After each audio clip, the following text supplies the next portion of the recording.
Olá, tudo bem? Nós estamos começando mais um estudo aqui no canal Mais da Bíblia.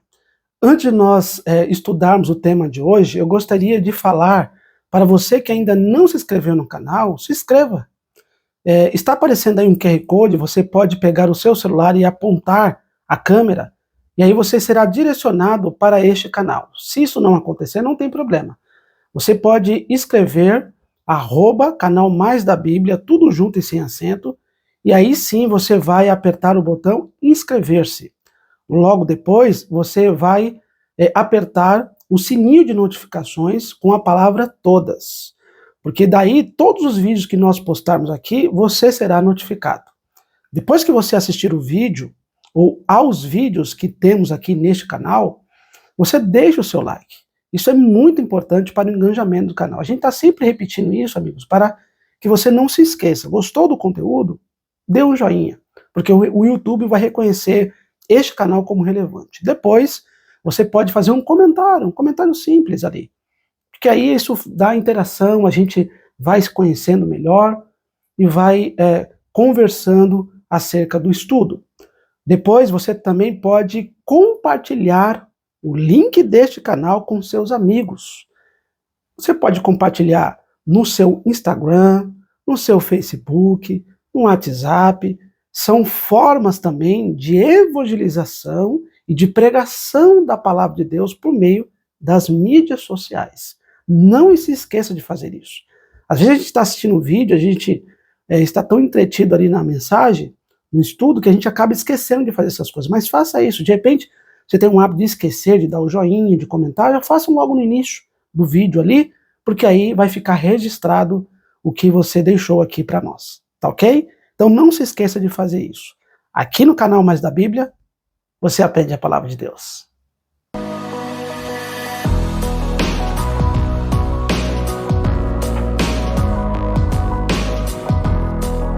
Hoje nós vamos falar sobre expressões idiomáticas na Bíblia. Este tema é parecido com figuras de linguagem. Por quê? Se você não assistiu esse vídeo ainda, volta lá. O estudo sobre figuras de linguagem na Bíblia. A gente falou sobre como elas aparecem na Bíblia, quais são as formas, as metáforas e outras figuras de linguagem. Mas hoje é parecido porque as expressões idiomáticas é uma frase, é uma forma linguística de falar na Bíblia. Não só na Bíblia a gente vai ver, mas a gente vai ver também no cotidiano. A gente está falando muito aqui, amigos, não sei se vocês estão prestando bem atenção, nós estamos falando muito sobre o texto. Esses primeiros estudos introdutórios, nós falamos sobre o texto, porque isso é extremamente importante. Não adianta a gente falar sobre uma doutrina bíblica se você não compreender bem o texto bíblico. Então, a gente está fazendo esses estudos introdutórios, falando sobre figuras de linguagem, texto e contexto bíblico, intertextualidade bíblica e outros assuntos relacionados ao texto, para nós dissecarmos, aprendermos muito bem a temática do texto. E aí sim nós vamos galgar a estudos mais profundos da palavra de Deus, tá ok? Então por isso que nós estamos trabalhando muito com texto, com figuras de linguagem, expressões idiomáticas e dentre outros, de acordo com o texto, para aí assim a gente ir para mensagens mais profundas, tá bom? Então a definição da expressão idiomática é o seguinte, veja aí na tela. As expressões idiomáticas estão relacionadas ao contexto linguístico, cultural e histórico de determinado país, etnia ou povo. Elas são construções linguísticas que possuem um significado particular dentro de determinado contexto.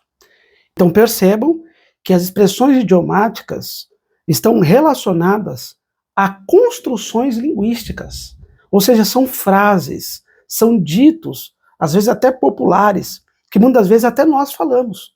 Então depende da cultura, do contexto histórico de determinado país, etnia, povo.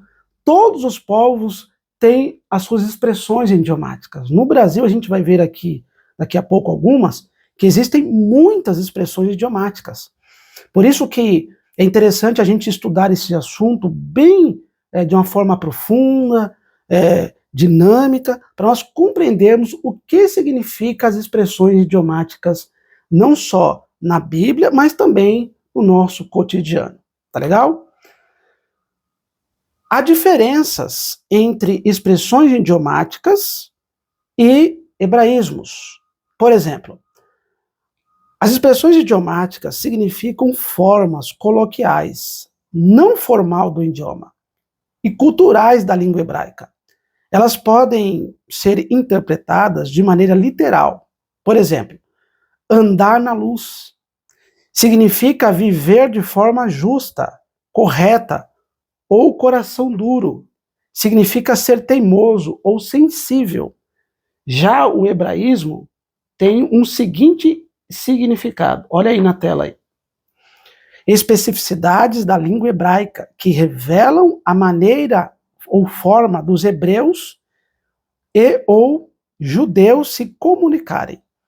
É a sintaxe, é a relação ou construção das palavras hebraicas. Exemplo, filho de, para denotar pertencimento ou filho da paz, para descrever alguém pacífico. Muito bem, então você perceba aí essas diferenças que tem entre as expressões idiomáticas e os hebraísmos. Mas vamos analisar aqui esta questão um pouquinho mais a fundo. Vamos lá. Uma expressão idiomática ocorre quando um termo ou frase assume um significado diferente daquele que as palavras teriam isoladamente. Elas se encontram no linguajar diário, no noticiário da televisão, em anúncios dos jornais, no rádio, na TV, em discursos políticos, campanhas eleitorais, em filmes, em letras de música, na literatura, etc. Perceba que a expressão idiomática, que é uma construção frasal, estão em vários veículos de comunicação, na televisão, no rádio, no teatro, na literatura, nos escritos, nos textos, enfim. São diversos. Então perceba que essa questão da expressão idiomática é muito usada aqui também no Brasil. A gente vai ver algumas expressões que nós usamos muito e muitas vezes nem demos conta. Veja algumas. Acabar em pizza. O que significaria isso?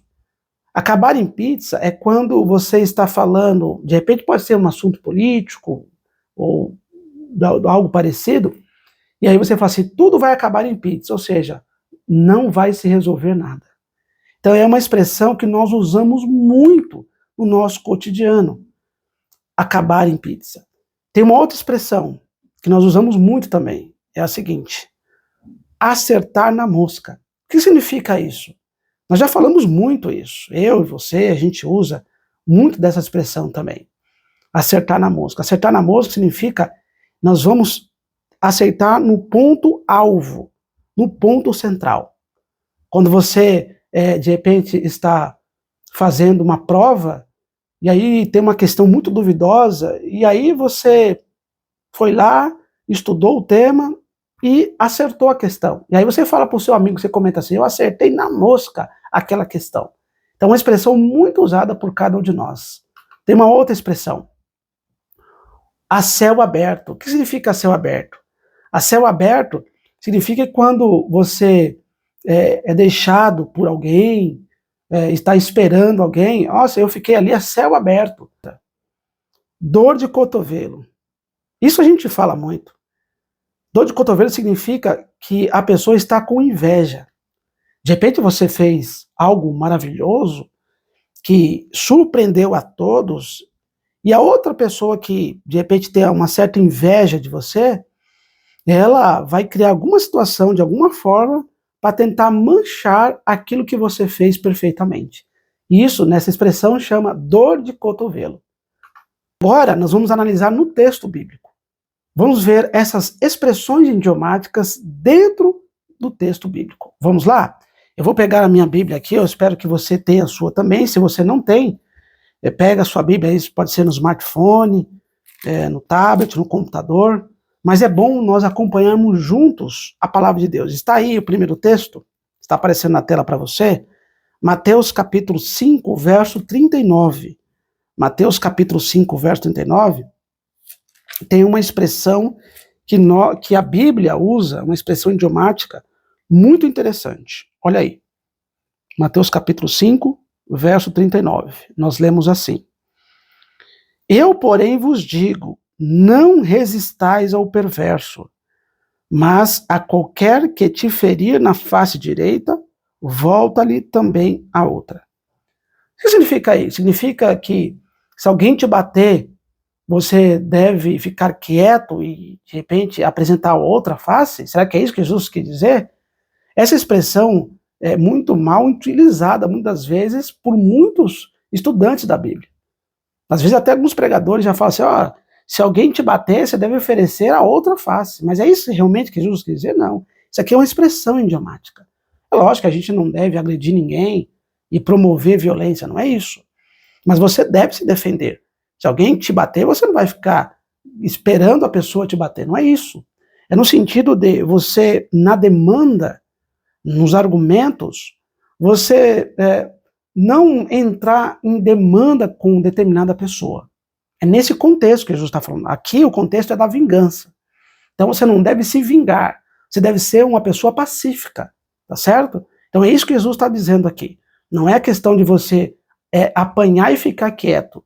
Ou alguém quiser te bater e você tem que ficar quieto recebendo ali os golpes da pessoa, tá bom? Então não é isso. Essa aqui é uma expressão idiomática usada por Jesus e usada muito pelos antigos da Bíblia Sagrada. Ok? Aí diz assim ainda, ó, carregam significados que se relacionam com princípios de paciência, generosidade e amor ao próximo, conceitos que eram transmitidos através de maneiras de falar e agir comuns na época. Então perceba que esse é o significado aqui deste texto. Como eu falei no princípio, não é de você apanhar e ficar quieto, não é isso.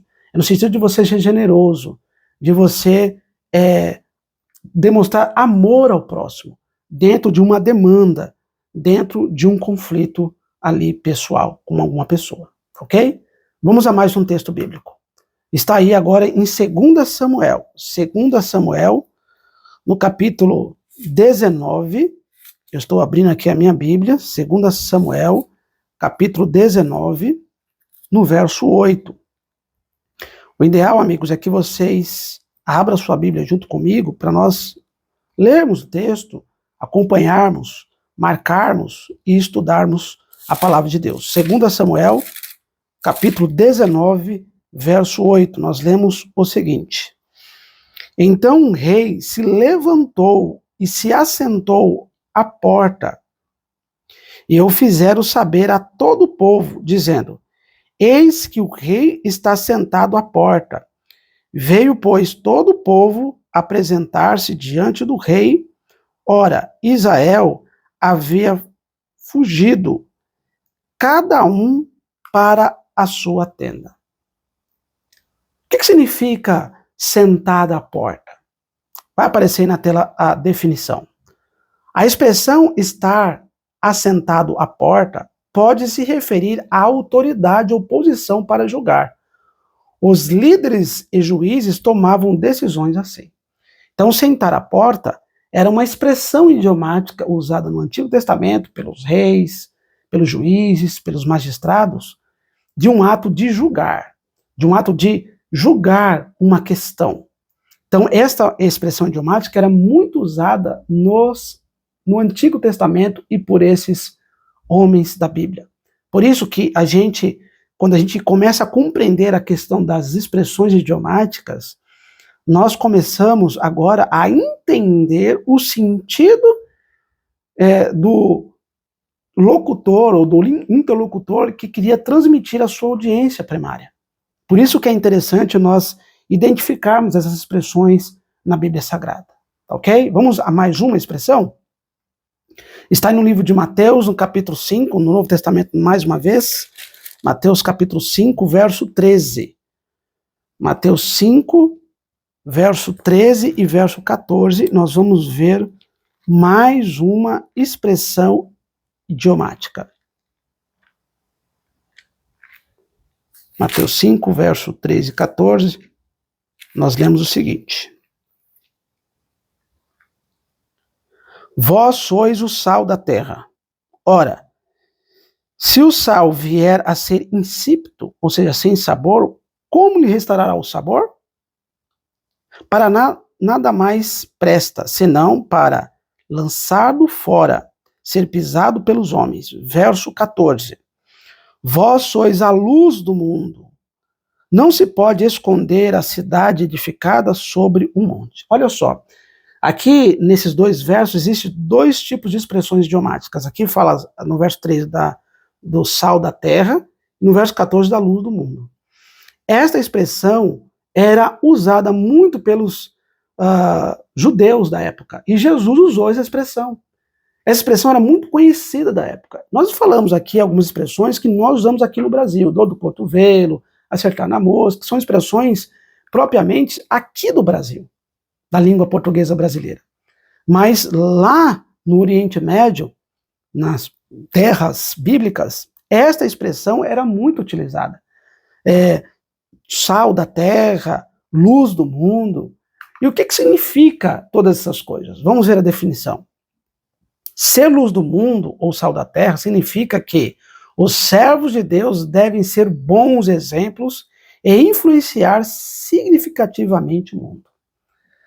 Nós que somos cristãos, será que nós estamos influenciando significativamente o mundo? Nós estamos influenciando o mundo para o bem ou para o mal? Fica uma questão aqui e uma reflexão para mim e para você.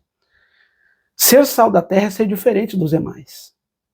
Ser luz do mundo é iluminar a vida das pessoas por meio daquilo que cremos que é o Evangelho eterno. Nós não podemos viver da mesma forma que vivíamos anteriormente. Quando nós aceitamos a Jesus, a nossa vida é diferente. A nossa forma de falar, a nossa forma de tratar as pessoas, a nossa forma até dos negócios particulares. Se você quer vender alguma coisa para alguém, você não deve vender porque está ruim, porque está velho, obsoleto. Você deve vender algo para alguém, se tiver, por exemplo, um carro, você deve ajeitar o carro, deixar em ordem para vender. Às vezes a gente quer vender um objeto quando está um pouco ruim.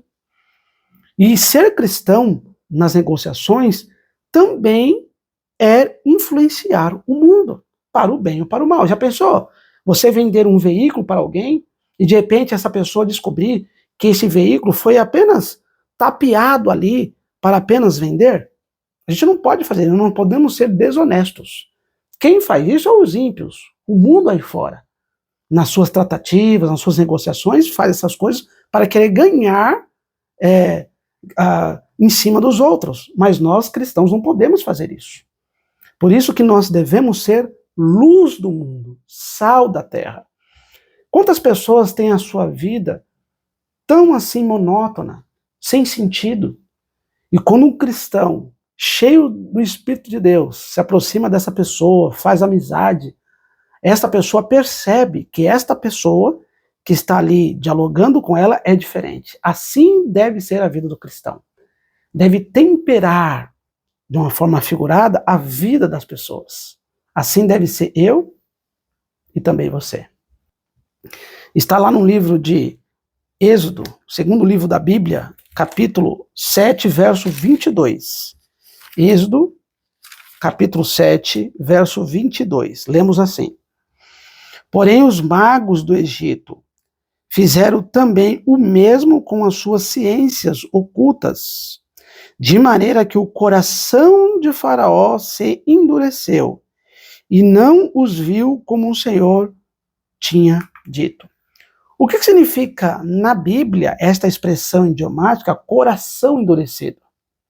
Veja bem, ter um coração duro significa ser obstinado, teimoso ou resistente à voz de Deus. Será que esta expressão idiomática está falando com você agora? Será que você tem ouvido a voz de Deus por meio de diversas maneiras, por meio das circunstâncias, por meio de pessoas, por meio deste canal, por meio de pregadores, por meio da Bíblia, enfim, Deus tem suas maneiras de falar e de se comunicar com o ser humano. E você tem endurecido o coração, será? Será que eu estou falando para alguém aqui que está nessa situação? Se você está desta forma, Deus tem falado, se converta a mim, aceita-me como Senhor e Salvador pessoal, eu quero transformar a sua vida. Faça isso, não faça como Faraó. Deus enviou 10 vezes Moisés para comunicar a Faraó para libertar o povo. E 10 vezes Deus enviou pragas ao Egito. Obviamente que Deus ama todo ser humano. Deus quer salvar a todos. Mas o coração de Faraó estava tão endurecido, tão obstinado, tão teimoso, que Deus teve de enviar estas pragas em todo o Egito. De repente eu estou falando para alguém aqui que está com o coração endurecido. Deus já falou para você. Deus ama você. Deus já mandou mensagens para você. Mas você continua duro. Ainda não aceitou Jesus como Senhor e Salvador pessoal. E quando eu falo isso, amigos, não é só ir à igreja. E a igreja também faz parte, nós devemos fazer. Uma pessoa convertida, ela vai à igreja, ela congrega com os outros irmãos, ela cresce na fé. Mas estou falando na questão de você entregar o coração a Cristo. Quando você entrega o coração a Cristo, a sua vida é transformada. Eu não conheço ninguém que conheceu a Cristo e a sua vida não foi transformada como um todo. E aí, automaticamente, como resultado, você vai à igreja, você canta louvores, você se afasta dos pecados, se afasta de pessoas que levam você para caminhos ruins. Então, uma pessoa que é convertida, ela não vai viver endurecida, tá certo? Tem até uma expressão aqui que eu gosto muito, na verdade, é uma definição que muitos teólogos dizem. O sol, ele serve para duas coisas: endurecer o barro ou amolecer a cera. O seu coração está endurecendo como um barro ou está amolecendo como a cera? O sol poderíamos colocar aí como a voz de Deus no coração. Às vezes Deus fala à pessoa e a pessoa, ao invés de ela amolecer como a cera, ela endurece como o barro. Como que está o seu coração? Duro ou mole? Está suscetível à voz do Espírito Santo. Fique atento a isso. Vamos ver mais um texto? Mateus capítulo 9, verso 17, que diz assim, ó, nem se põe vinho novo em odres velhos. Do contrário, rompem-se os odres, derramam-se o vinho e os odres se perdem. Mas põe vinho novo em odres novos e ambos se conservam. Aqui Jesus estava falando da incompatibilidade dos novos conceitos com os antigos conceitos. Os antigos conceitos aqui, os judeus queriam que os discípulos de Jesus, no casamento, jejuassem, mas Jesus falou diferente deles. Neste contexto, ele vai usar esta expressão idiomática, né, de odres novos e vinhos velhos, ou seja, os conceitos de Cristo são superiores aos conceitos tradicionais judaicos. Jesus não era contra a lei, não é isso. Mas Jesus é a própria representação daquilo que Deus queria de todos os judeus. Então Jesus, a Bíblia vai falar lá em Mateus capítulo 5, verso 17, que ele não veio revogar a lei e os profetas. Muito pelo contrário, ele veio ampliar. O verbo que aparece, o verbo plerô, é ampliar. Ele veio dar novo significado. Então o Antigo Testamento, muitos conceitos ali, os judeus pegavam ao pé da letra e queriam impor à nação judaica. E Jesus veio dar um significado mais amplo, mais profundo. Tanto os líderes religiosos deveriam praticar, não só pregar, não só instruir as pessoas, mas deveriam praticar, mas também eles deveriam viver isso aí. Não é só pregar. Antes de pregar, eu tenho que viver aquilo que eu prego. E os judeus, líderes judeus, não faziam isso. Então Jesus veio dar um novo significado, veio ampliar o significado aqui. Por isso que ele fala do vinho novo em odres velhos. Tá certo? Os judeus, eles pegavam textos, muitas vezes descontextualizados, e forçavam a nação judaica a praticar. E eles mesmos não praticavam. Então, por isso que Jesus veio dar um novo significado, veio ampliar os conceitos do Antigo Testamento. Tá certo? Então vamos ver mais um texto. Mateus capítulo 27 aí, Mateus capítulo 27, verso 24. Aqui está falando de Pilatos, que era o governador de Roma mas ali os judeus, Jerusalém, era uma província romana da época, porque quem dominava ali era o Império Romano. E aqui no verso 24, vai dizer o seguinte: vendo Pilatos que nada conseguia, antes pelo contrário, aumentava o tumulto, mandando vir água, lavou as mãos perante o povo, dizendo: estou inocente do sangue deste justo, fique o caso convosco. Ou seja, a expressão idiomática lavar as mãos significa: eu não tenho nada a ver com isso, em outras palavras. Vocês se viram. Em outras palavras, vocês não estão querendo condenar esse judeu? Vocês não estão querendo condenar Jesus? Então vocês devem julgar, não eu.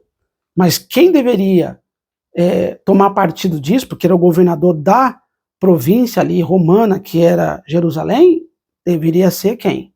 Pilatos. Mas ele lavou as mãos. A esposa dele havia, depois você pode ver o contexto aí, você pode dar uma olhada no contexto do verso 11 em diante, a esposa dele havia tido um sonho. E o próprio Deus falou para ela quem era o próprio Cristo. Todavia, ela contou o sonho para Pilatos, e Pilatos, em vez de ele tomar partido e falar assim: não, este homem é o Filho de Deus. Mas ele perderia o cargo, perderia os privilégios de Roma, e ele não fez isso. Ele lavou as mãos e deixou para os judeus escolher a quem que eles queriam que crucificasse: a Jesus ou Barrabás. E o povo escolheu: solte Barrabás e crucifique Jesus. Pilatos, quando fala lavar as mãos, significa: eu não tenho nada a ver com isso. Será que eu e você muitas vezes vivemos assim também? Às vezes vimos coisas ruins acontecendo diante dos nossos olhos, malícias, injustiças e outras coisas, e muitas vezes nós ficamos quietos, calados? Será que muitas vezes nós consentimos com o erro, com o pecado? Pois bem, Pilatos fez isso. Então essa expressão idiomática significa: eu não tenho nada a ver com isso. Que eu e você possamos ser diferentes e não como Pilatos. Possamos tomar partido e tomar uma decisão ao lado da verdade e ao lado de Jesus Cristo. Amigos, eu espero que o estudo de hoje tenha sido revelador para você. Estudamos hoje sobre expressões idiomáticas. Vimos várias expressões, tanto no cotidiano nosso, brasileiro, como também no contexto bíblico. Existem muitas outras expressões. E espero que você continue estudando esse tema em casa, marcando a sua Bíblia e aprendendo mais da palavra de Deus. Deus abençoe você e até o nosso próximo estudo. Tchau, tchau.